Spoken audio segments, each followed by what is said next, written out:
socialist is one who believes in the principle of socialism. You understand that? One who believes in the principle of socialism becomes a socialist. Do you get it? Now drop your pen and look here very carefully.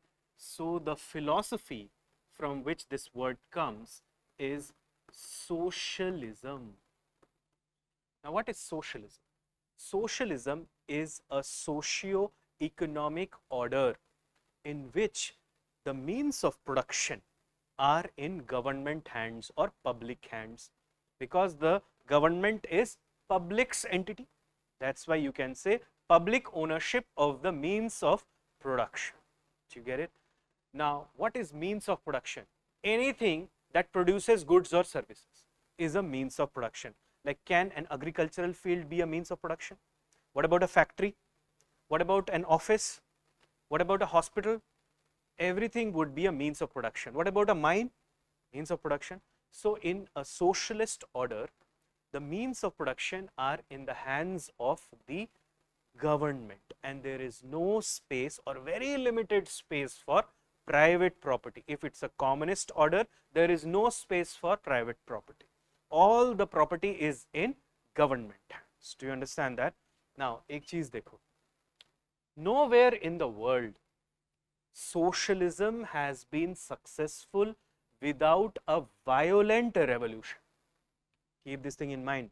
Nowhere in this world, be it in Russia, be it in China, Cuba, Korea, आप कहीं भी चले जाओ, ठीक है, it has not been successful without a violent revolution. And in India, do we have government schools? Do we have private schools as well? Do we have government hospitals? Do we have private hospitals? Do we have government oil companies like the ONGC? Do we have private oil companies? Do we have government construction companies? Do we have private construction companies? It means India is an inclusive thing. You understand that? We do not believe in socialism. Keep this thing in mind. Socialism means banishment of private property. But is there private property present in the country? Yes or no? Yes.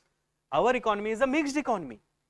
So we don't want to establish a socialistic pattern of economy. That is not our objective.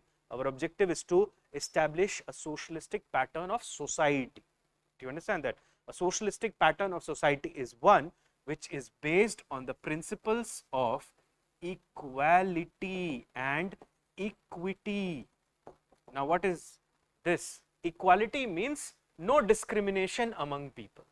That is equality, like caste based, gender based, region based, religion based, language based. It could be any kind of. Do you understand that? Equity means that those who have contributed get reward on the basis of the proportion of their contribution.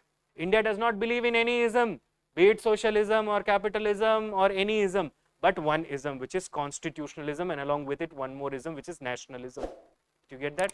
For us, what matters? The nation matters and the constitution matters. उससे ज़्यादा हमें किसी के बारे में कुछ भी नहीं सोचना चाहिए.